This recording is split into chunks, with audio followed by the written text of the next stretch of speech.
मुलांना मोबाईलपासून दूर ठेवायचं आहे का तुम्हाला? मग कसं ते ऐकाच. तर पहिल्यांदा तर आहे ना, आपल्याला मुलांसोबत मुलांसारखं लहान होऊन एखादी गोष्ट करायची आहे, त्यांच्यासोबत अभ्यास करायचा आहे, ड्रॉइंग करायची आहे, क्राफ्टिंग करायची आहे, खेळायचं आहे.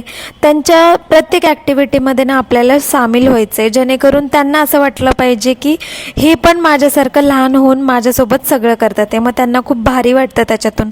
जसं की मी आत्ता निशमला घेऊन येणं ड्रॉइंग करते आहे, खूप साधा आणि सिम्पल ड्रॉइंग येते, तरी पण मी करते आहे म्हणून तो सुद्धा करतो आहे. तर मोबाईलचं पण तसंच आहे, जर का मी मोबाईल घेतला तर तो सुद्धा मोबाईल घेईल, असं आपली नक्कल करत असतात मुलं. तर नक्कल करतात म्हणूनच आपण मुलांना जे योग्य आहे त्याच गोष्टी आपण केल्या पाहिजेत. मोबाईल बघायचाच नाही असं काही नाही आहे, पण प्रत्येक वेळी मोबाईल हवाच असा हट्ट नको. म्हणून मुलांना प्रत्येक वेळी वेगवेगळ्या ॲक्टिव्हिटीजमध्ये गुंतवून ठेवणं किंवा त्यांच्यासोबत प्रत्येक गोष्ट करणं आणि आजकाल माती खेळायला सुद्धा मुलांना खूप आवडते. तर मातीत खेळणं काही वाईट नाही आहे, त्याच्यामुळं मातीतसुद्धा खेळू दिलं पाहिजे मुलांना, आणि याचा फायदा मुलांना नक्कीच होत असतो त्यांची ग्रोथ होण्यासाठी. तर असा मी निशमसोबत त्यांना मस्त टाईम स्पेंड केलेला आहे. तर असा होता माझा दिवस.